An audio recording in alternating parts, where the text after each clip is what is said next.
Deus. Meu nome é Cleverson, prazer, tá? Eu não me apresentei aos que estão visitando, tá? Temos a oportunidade nessa noite de trazer uma palavra, prometo ser bem breve, tá? Deixa eu dizer algo para você antes de nós iniciarmos. Tudo que está sendo dito aqui, tudo que será dito aqui, ouça e pegue isso para você, porque assim, talvez você pode dizer assim, isso daí talvez é para algum líder, isso daí talvez é para alguém que já conhece a Bíblia. Não, isso aqui é para todos. Que eu vou ministrar nesta noite algo do interesse de Deus para com a minha e para com a sua vida, porque nós podemos olhar para nossas vidas muitas das vezes e dizer assim, é aqui que eu cheguei, é daqui eu não vou passar. Só que Deus sempre tem uma palavra a mais para quem nós somos. Deus sonha ao meu e ao seu respeito. Deus arquitetou algo para nós. Muitas vezes nós não avançamos mais, porque nós limitamos em achar que nós já chegamos aonde nós deveríamos chegar. Então, pegue tudo o que você puder, alimente-se e saia daqui com fé naquilo que está sendo dito, para que você experimente qual seja a boa vontade de Deus para a sua vida. Feche seus olhos, vamos orar. Pai, em nome de Jesus, mais uma vez eu quero pedir a Ti que o Teu Espírito Santo, Senhor, conduza esse momento, conduza esta palavra assim como tem feito. Que cada coração que aqui está, Senhor, seja um território, uma terra fértil, e que esta palavra que vai ser plantada venha germinar, venha crescer, venha gerar frutos. Pai, em nome de Jesus, Espírito Santo, nesse exato momento flua sobre as vidas aqui, flua sobre a minha vida. Nós todos somos dependentes de Ti, nós todos dependemos da Tua graça, dependemos do Teu agir, ó Pai. Estamos aqui, Senhor, porque entendemos e reconhecemos o quão limitados somos, o quão pecadores somos e quão precisamos da Tua presença em nossas vidas. Sabemos que somos falhos e reconhecemos que Tu és perfeito. Se nós somos falhos, logo entendemos que o Senhor pode nos aperfeiçoar. Então vem com Teu Espírito Santo. E sobre cada vida que aqui está, sobre cada lar aqui representado, sobre cada família, eu te peço que as Tuas bênçãos vão através deles, entre nos lares, entre nas casas, entre nas famílias, amigos, escolas, faculdades, trabalhos, e Pai, se manifeste, para que aonde eles estiverem, a Tua presença esteja também, e as pessoas sintam, vejam que algo diferente está acontecendo, em nome de Jesus. Tudo aquilo que Satanás tentou, tudo aquilo que ele arquitetou, caia por terra. Nada impeça esta palavra de ir aos corações, em nome de Jesus, amém. Glória a Deus. Salmo de número 34, a partir do verso 17. Salmo de número 34, verso 17, 18 e o verso 19, amém? Eu quero ser breve, queridos. Está escrito assim na palavra do Senhor: clamam os justos, e o Senhor os escuta, e os livra de todas as suas tribulações. Algumas versões vai aparecer angústias. 18: perto está o Senhor dos que têm o coração quebrantado, e salva-os de espíritos oprimido. 19: muitos são a aflição dos justos, mas o Senhor de todas o livra. Amém? Glória a Deus. Querido, esse salmo que nós lemos é um salmo de Davi. Davi, para quem não conhece, a Bíblia traz Davi como homem segundo o coração de Deus. A Bíblia traz Davi como aquela pessoa que Deus consegue olhar para ela e ver nela alguém que sente o que Deus sente, que consegue captar aquilo que Deus está querendo. Ou seja, Davi é alguém que, ao olhar do Senhor, o Senhor consegue ver nele um homem que consegue viver a sua vida pautada e caminhando na palavra do próprio Deus. E aí, quando nós vamos para a Bíblia, nós vamos analisar por que Davi levou esse nome, homem segundo o coração de Deus. Por que Davi, entre todos os homens que a Bíblia aparece, entre todos os homens que a Bíblia diz, ele vai receber esse título, um homem segundo o coração de Deus? Ora, se eu pudesse perguntar para cada um aqui, você se queria que Deus chamasse você de um homem ou de uma mulher que é segundo o coração dele, que entende o que ele entende, que sente o que ele sente e sabe como conduzir a sua vida, para que Deus olhe e fale assim: olha como que está o meu filho, olha como que está a minha filha, eles estão vivendo em retidão com o meu desejo, eles estão cumprindo aquilo que está no meu coração. Deixa eu dizer algo para você. O apóstolo Paulo, em Atos capítulo 13, a partir do verso 22, Paulo, ele vai, em algum momento na sua pregação, ele começa a falar de Israel, e Paulo, ele vai citar que Israel tinha um rei, e que esse rei, ele chamava-se Saul, porém, Saul não permaneceu no reinado. Por quê? Porque Saul havia feito o que era mal aos olhos do Senhor.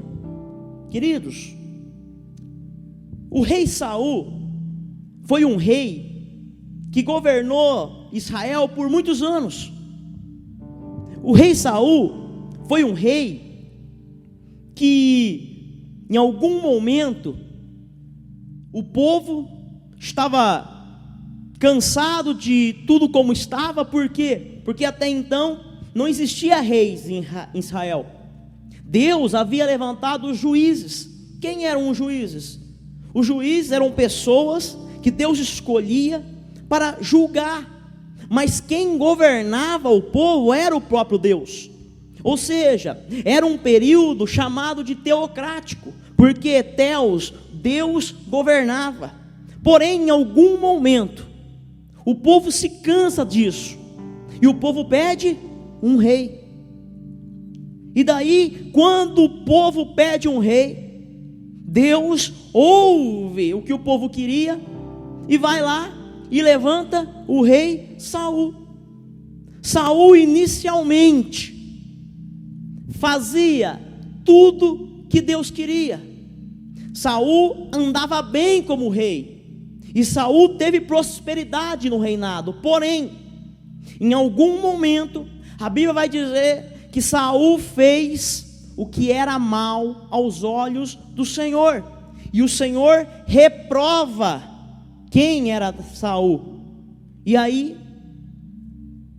ele pega o profeta Samuel e fala para o profeta Samuel assim: queridos, eu não estou entrando muito na Bíblia para vocês lerem, porque senão o nosso tempo não dá, tá? Então, depois, se alguém estiver aí pensando, esse cara não está usando a Bíblia, vem aqui conversar comigo, que daí eu mostro para vocês os textos. Amém? Para vocês entenderem, Saul fez o que era mal aos olhos do Senhor. Deus levanta Samuel, o profeta, e diz: vai à casa de Jessé, e na casa de Jessé você vai ungir um que é do meu agrado. Nesse momento Deus não usa a expressão homem segundo o meu coração, mas Atos dos Apóstolos capítulo 22, capítulo 13 versículo 22, Paulo vai dizer: e tendo tirado a este, que é Davi, que é Saul, levantou-lhe o rei Davi, do qual também, dando testemunho, disse: achei Davi, filho de Jessé, homem segundo o meu coração, que fará toda a minha vontade. Ou seja, Deus reprova Saul, mas não era Deus que tinha escolhido Saul? Era. O povo tinha pedido um rei. Deus queria sair do período teocrático, onde ele governava, para colocar um rei para governar? Não, mas o povo pediu. Agora que o povo pede, Deus vai lá e faz o quê? Levanta um homem para ser o rei deles. Ou seja, quando o povo de Israel pede o rei e Deus dá, esse rei que é Saul tem a oportunidade de ser o intermediador entre Deus e eles. Por quê? Porque ele poderia reinar de duas formas. Uma, priorizando Deus. Ou seja, quando Saul fosse tomar uma decisão, ele tinha a opção de tomar a decisão baseando-se no que Deus queria ou no que ele queria. Ele podia determinar algo no seu reinado, tomando a opção de determinar aquilo pelos preceitos da palavra de Deus, ou ele podia simplesmente dizer: não, vai ser assim porque eu sou o rei. E esta liberdade Deus havia concedido a Saul. E Saul, biblicamente dizendo, ele viveu num reino que praticamente foi bom, e poderia ter continuado bom, se Saul não tivesse tomado decisões erradas. E essas decisões foram decisões que fez com que Deus olhasse para Saul, e a Bíblia diz que Deus reprovava a atitude de Saul. Por quê? Porque Saul já não governava mais como Deus queria, mas ele governava como ele queria. Querido, isso aqui já é algo para nós. Por quê? Porque nós também somos governadores, cada um de nós. Nós temos o governo de nossas vidas. Nós tomamos decisões. Nós decidimos o que fazer e o que não fazer. A pergunta é: em nossas decisões, nós temos tomado decisões pautadas naquilo que Deus tem mostrado para nós? Na palavra, nós temos caminhado sobre a palavra de Deus para tomar decisões? Porque muitas pessoas imaginam que, se eu for tomar uma decisão errada, Deus vai intervir. Não, Deus não vai deixar eu tomar a decisão de seguir esse caminho. Eu quero parar de, por exemplo, eu quero parar de ir para a igreja. Não, Deus não vai deixar, meu querido. Eu lamento. Sabe, o oposto da vida de Saul, porque Saul decidiu tomar atitudes. A Bíblia diz que ele fez o que era mal aos olhos do Senhor. Ele decidiu, o Senhor não fez nada. Por quê? Porque Deus respeita a minha decisão, o meu livre-arbítrio. Se hoje eu falar assim: eu não quero mais nada contigo, Jesus, Jesus vai gostar? Não. Ele vai ficar triste? Vai. Só que a decisão é minha. O que Deus vai fazer é levantar homens e mulheres para dizer: não faça isso, mas no final das contas, quem decide se eu fico ou permaneço, se eu permaneço ou vou, é eu mesmo, é a minha pessoa. E aí, quando Saul toma essa atitude, Deus levanta Samuel, o profeta, para ir e ungir um homem, um menino, este chamado de Davi. Preste atenção, Davi ainda era menino. E aí, quando nós lemos isso na Bíblia, dá-se a impressão que Davi era um homem segundo o coração de Deus, porque Deus o fez assim. Não, Davi não era um homem segundo o coração de Deus, porque Deus havia implantado dentro do seu coração algo que não tinha no coração de Saul. Nós vamos ver que quando Davi leva esse nome, alguém pode dizer assim: se Saul errou e Deus, olhando o erro dele, rejeitou ele, Davi, para ser um homem segundo o coração de Deus, deve ter sido perfeito, não deve ter errado. Será? Quem não conhece a história de Davi? Davi podia ser tudo menos perfeito. Davi podia acertar em muitas coisas, mas você pode ter certeza que quase mais errava. Mas como assim, irmão? Como que Saul errou e Deus o reprovou, tirou ele do reinado e coloca um homem que também era errante, que também era imperfeito, que também falhava, e olha que falhava. Um dia eu estava ministrando a escola dominical e nós estávamos falando de Davi, e eu lembro que alguém perguntou assim para mim: irmão, não era melhor Deus não ter colocado isso na Bíblia? Por quê? Porque existem pecados de Davi que são tenebrosos. Vou falar um aqui para você, só para você ver e você fazer uma analogia. Como assim Deus ainda fala que esse homem é segundo o coração dele? Erro de Davi. Certa vez, Israel estava em guerra. Normalmente, quando os soldados iam para a guerra, o rei era o primeiro da fileira. O rei acompanhava todas as guerras, e Davi não era diferente. Todas as guerras que Israel ia, Davi estava na frente, o rei, o comandante. Porém, em um belo dia ensolarado, lindo e maravilhoso, Davi acordou, olhou os passarinhos, pensou: estamos em guerra, mas hoje eu não vou, hoje eu vou ficar aqui. Primeiro erro: estar no lugar errado, na hora errada. E Davi manda os generais, manda os soldados, e ele fica ali no palácio dele, lindo, maravilhoso. De repente a Bíblia diz que ele olha pela janela, quem que ele vê tomando banho do outro lado, linda, maravilhosa? Betseba. Tem algum problema um homem achar uma mulher bonita e maravilhosa? Não tem, desde que essa mulher não seja casada, desde que essa mulher não seja mulher do general principal do seu exército, que ele conhecia de perto. E aí? Davi olha, cobiça, vai lá, manda chamar a mulher, faz o que não devia fazer, isso mesmo que você pensou. E aí você deve estar se perguntando assim: pera lá, irmão, tem certeza que esse é o cara que a Bíblia diz que é segundo o coração de Deus? Davi errou, e feio, você quer que piore o erro dele? Beleza.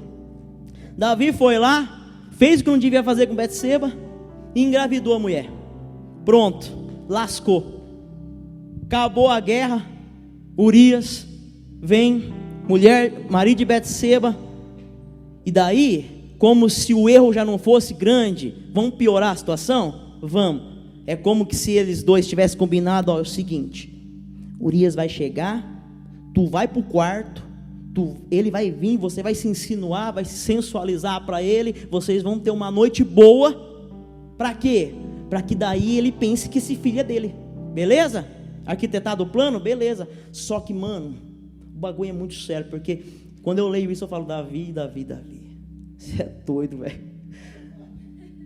E Davi arquitetou algo para acontecer errado, mas que poderia dar certo. Mas o general dele era tão fiel, mas tão fiel, que quando ele volta, Davi fala assim: vai lá com sua mulher, tira essa noite para descansar, eu sou o rei, eu tô pedindo, eu tô dando liberação para você. O que ele fez? Jamais eu vou fazer isso. Jamais os meus irmãos vão estar batalhando, dando a vida por Israel, dando a vida por nosso Deus, e eu vou tirar um momento lindo, maravilhoso, deitado com a minha esposa. Jamais. Não tiro as minhas vestes de soldados. Urias não foi. E agora? Desculpa a expressão, a merda está feita. E agora? Vão piorar a situação? Como se o pecado que ele havia feito não tivesse sido errado, como se arquitetado algo pior ainda para tentar consertar o erro não tivesse sido ruim. Vão piorar a situação. Davi pensa assim: bom, não tem jeito, descobrir o que aconteceu ele não pode. E aí, outro dia de manhã, vamos à guerra. O que Davi faz? Davi coloca Urias como o principal, o primeiro a ir na frente. E ele dá ordem aos outros para afastarem. Para quê? Para que quando ia à frente, os soldados inimigos iriam lançar lanças e flechas. E ele não teria proteção. O que acontece? Urias vai na frente, primeira flechada, morreu. Davi cometeu adultério, fez um filho onde não devia ter feito, tentou arquitetar algo terrível para encobertar toda essa porcaria que ele fez. Não deu certo encobertar, ele foi e matou o melhor amigo, o melhor soldado que ele tinha, para livrá-lo de um pecado. E aí você se pergunta assim para mim: irmão, como que esse cara é segundo o coração de Deus? Sabe por quê? Porque ser segundo o coração de Deus não se trata de ser perfeito.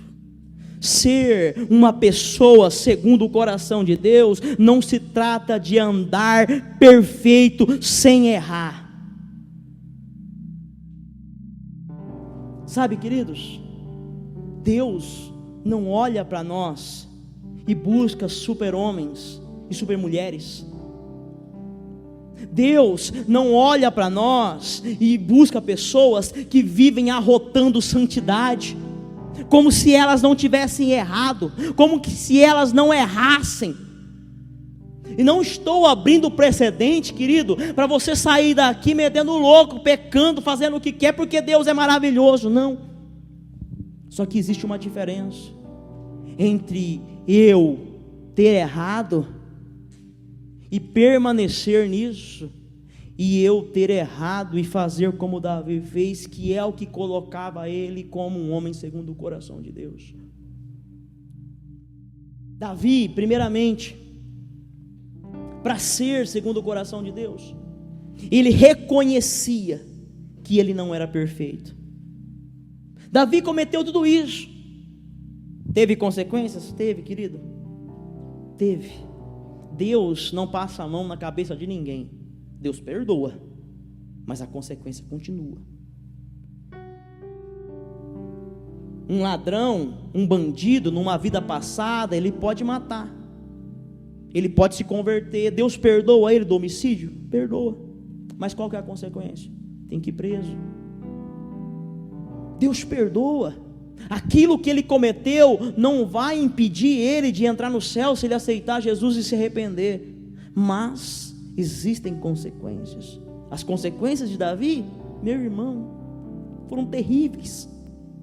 Foram terríveis.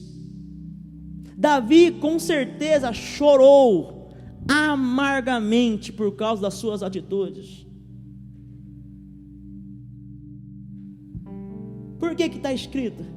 Foi o que eu respondi para o irmão que um dia perguntou. Deus podia ter tirado isso da Bíblia, porque é feio, hein? Ele falou: sabe por que Deus não tirou? Porque Deus está mostrando que mesmo diante das piores falhas, mesmo diante dos piores erros, Ele é misericordioso para perdoar e fazer nova todas as coisas. Então, querido, a Bíblia diz que naquele dia, no dia do julgamento final, ninguém ficará diante de Deus e se dará por inocente. Como assim? Ninguém vai poder chegar naquele dia e usar qualquer tipo de desculpa para dizer: Senhor, não deu. Porque naquele dia, querido, pense comigo, Deus é amor, e não tem como não ver o amor de Deus. Deu o seu único filho para morrer por mim e por você, uma raça que merecia a morte, uma raça que merecia ser destruída, porém Ele nos amou de tal maneira, a ponto de renunciar a si mesmo, para morrer em meu e seu lugar. Amor, o amor de Deus superabunda qualquer pecado, não importa o pecado cometido, se haver arrependimento, Deus usa de misericórdia. A Bíblia diz assim: todo aquele que peca, confessa e deixa, alcança a misericórdia. Sabe o que Deus faz quando o meu pecado é confessado? A Bíblia diz que Ele pega aquilo e lança no mar do esquecimento. Deus escolhe não lembrar mais. Então, se naquele dia alguém chegar: Senhor, eu não te aceitei, eu não vivi conforme o Senhor queria que eu vivesse, porque a minha vida era um tormento, era cheio de pecado, irmão. Você está pecando pior que Davi, deve ser terrível mesmo, mas ainda assim, a misericórdia de Deus encobre as transgressões. Só que sabe qual que é o detalhe? Hoje, não importa o pecado que a raça humana cometa, Deus é misericordioso para amar e perdoar. Porém, a mesma intensidade que Deus ama hoje, a mesma intensidade que Deus é amor hoje, é a mesma intensidade que Ele é juiz no dia do juízo final. Então, calcula, o grande amor de Deus, que é impossível de pronunciar, é o mesmo que naquele dia vai ser o juiz. E a Bíblia diz: creia eu ou não. Porque, irmão, não é a minha fé que escreve a Bíblia, e não é a minha fé que diz que se vai ou não vai acontecer. Não importa se o camarada ali fora se diz ateu, não importa se o camarada ali fora vive o evangelho de qualquer jeito, não importa se o cientista diz Deus não existe, e ele faz um vídeo e trilhões de pessoas acreditam no que ele está falando. Isso não importa. Infelizmente, essas pessoas só vão crer que elas estavam erradas no último dia, aonde o juízo final vai acontecer, e elas vão ficar perante o trono de Deus, o justo juiz, e serão julgadas, porque a Bíblia diz que todos ficarão perante esse tribunal, e serão julgados pelas ações, palavras. Mas o que eu estou querendo dizer com tudo isso? Queridos, o próprio Deus diz que não existe nada que separa nós, a raça humana, do amor dele. O problema é, muitas das vezes nós queremos colocar coisas que nem Deus diz que tem. Davi, ele reconhecia que ele não era perfeito, tinha consciência da realidade da sua natureza pecaminosa, e ele vai escrever assim: pois eu conheço as minhas transgressões, e o meu pecado está sempre diante de mim. Reconhecia que ele era pecador. Primeiro passo para ser um homem segundo o coração de Deus, uma mulher segundo o coração de Deus, é reconhecer quem nós somos, reconhecer que nós temos falhas mesmos, reconhecer que nós erramos, reconhecer que nós falhamos. Davi não tinha problema em confessar seus pecados e falhas e demonstrar genuíno arrependimento e não permanecer no erro. Ele vai dizer assim: lava-me completamente da minha iniquidade e purifica o meu pecado. Você está entendendo? Não é uma questão de ser perfeito, mas é uma questão de olhar o erro e ver que aquilo não pode permanecer na vida, e ir diante do Senhor, pedir misericórdia e dizer: Senhor, purifica os meus caminhos, purifica o meu coração, eu não quero ser assim mais. Isso tornava Davi segundo o coração de Deus, porque eu quero dizer para você o seguinte: Saul era rei de Israel, errou, só que é a atitude de Saul, a atitude que Saul não teve, Davi teve, que é de chegar diante de Deus, olhar o erro, olhar o pecado e falar assim: eu não quero mais, eu dependo de Ti, eu preciso de Ti, purifica-me. Saul não fez isso, porque Saul não estava deixando em evidência que estar com Deus era a coisa mais preciosa. Davi, contrapartida, entendia que sua comunhão com Deus dependia da graça dele, e não dos seus bons feitos, não do que ele era, porque se dependesse de quem Davi era e o que ele fazia, estava fulminado. Davi olha assim: cara, eu acabei de cometer o maior pecado da minha vida. Se o Senhor não me perdoar, se o Senhor não vir com tua misericórdia, se o Senhor não mudar o meu coração, Ele reconhecia que ele era podre, pecador, falho, mas que Deus era o Deus de misericórdia. Então ele ia até esse Deus, reconhecia que ele não era nada e que Deus era tudo. E isso fazia de Davi um homem segundo o coração de Deus. Sabe, querido, é exatamente isso que nós precisamos fazer. É exatamente isso que eu e você temos que ter, mas revelado aqui, ó, no coração. Por quê? Quem que ficou sabendo disso que Davi fez? Quase ninguém. Davi era um bom rei. Davi era um cara aclamado por todos. Queridos, Davi passava na rua e todos diziam assim: esse é o nosso rei. E clamavam ao rei Davi, e clamavam, e levantavam louvores, e ó, nosso rei maravilhoso. Só que Davi sabia quem ele era. Você sabe qual que é o problema? Muitas vezes nós nos deixamos levar pelo que as pessoas dizem ao nosso respeito. Muitas das vezes nós permitimos ser quem as pessoas dizem. Muitas das vezes eu estou com a minha vida, o meu altar de adoração a Deus está destruído, mas porque alguém diz que você é homem de Deus, alguém diz que você é levita, alguém diz que você é um servo do Senhor, usado, você deixa isso ser a sua identidade, quando na verdade lá no fundo, no seu coração, você sabe que a sua vida com Deus está uma droga. E é isso que consumiu Saul. Saul sabia que a vida dele estava uma merda. Desculpa novamente a expressão. Saul sabia que a vida dele não agradava a Deus. Só que ele não se atentou para o que estava lá no fundo do coração. Ele foi levado pelo que as pessoas falavam a respeito dele.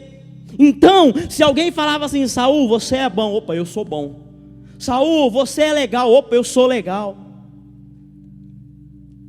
Davi era ao contrário. Ele poderia receber o elogio que fosse. E de fato, os elogios não eram mentirosos, porque Davi era um bom rei. Davi era um homem que as pessoas queriam estar perto dele. Era elogiado. Só que lá no fundo do coração dele, ele falava: Senhor, eu de fato não tenho nada. Eu, Senhor, de fato não posso nada. Se não for a tua graça, se não for a tua misericórdia sobre a minha vida, eu não sirvo para nada. Davi, ele falava assim: cria em mim, ó Deus, um coração puro e renova dentro de mim um espírito inabalável. Sabe, ouvi elogios, ouvi pessoas falando bem dele, e ele vai lá e faz essa oração: Senhor, muda o meu espírito, transforma o meu interior, porque as pessoas estão vendo o exterior, que é bom, que é agradável, mas eu sei o que está aqui, um homem falho que precisa todos os dias da tua presença. A maior preocupação de Davi, contrária de Saul, nunca foi perder o reino, nunca foi perder as riquezas, perder o poder. Davi nunca ligou para isso. A maior preocupação de Davi era perder ou ser privado da presença de Deus. Davi vai falar assim: não me repulses da tua presença, nem tires de mim o teu Espírito Santo. Davi podia perder tudo, querido. Davi preferia viver com a presença de Deus no vale de sombra e morte, do que viver 1000 anos no seu palácio coberto de ouros. Davi abriria a mão facilmente de todo o seu empreendedorismo, de todo o seu reinado, de tudo aquilo que ele havia conquistado pela presença. Aí você imagina, Deus vendo isso: este é ou não é um homem segundo o coração? Não importa o quanto ele tenha, não importa o quanto eu dou para ele, não importa o quanto ele conquista, ainda assim, se ele precisar abrir mão de tudo pela minha presença, ele assim o faz. Este é a pessoa que eu quero, esta é a pessoa que está segundo o meu coração.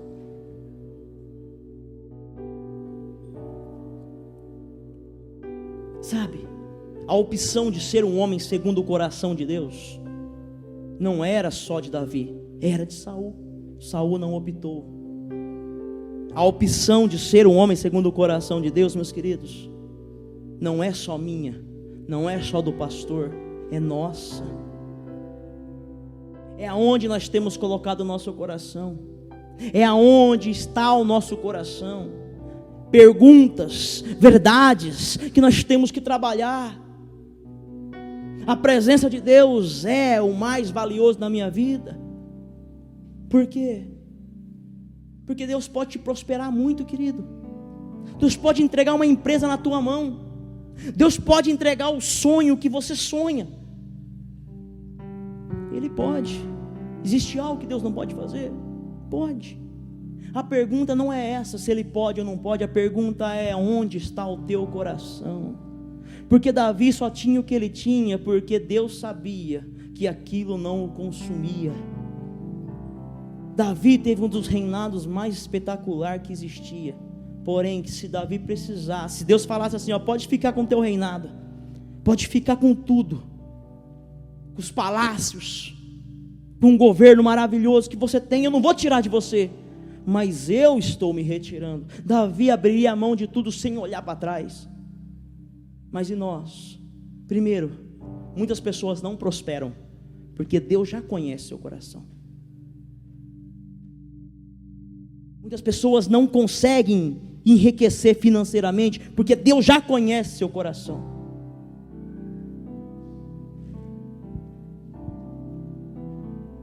Porque se eu não tenho hoje a presença de Deus como algo primordial na minha vida, quem dirá se um dia o Senhor me abençoar com grandes coisas?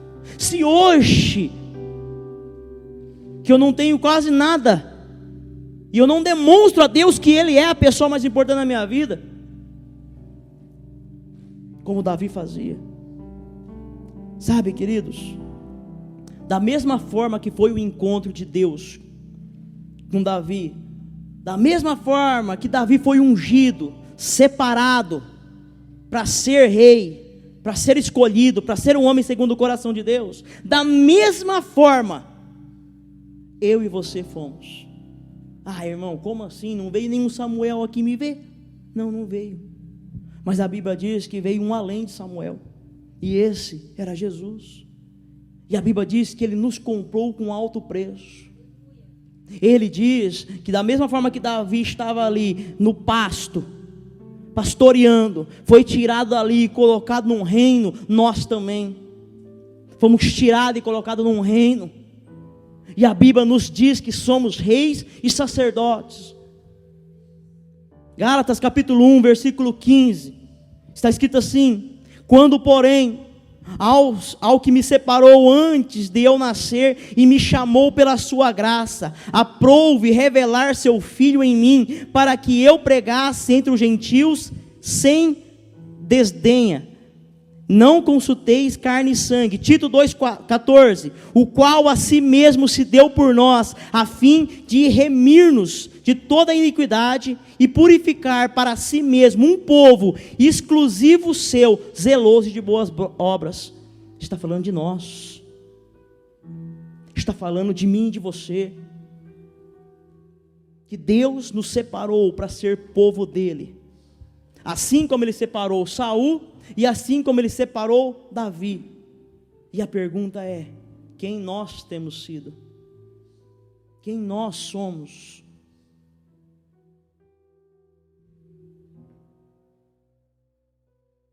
Pode se colocar de pé, querido. Eu já vou encerrar.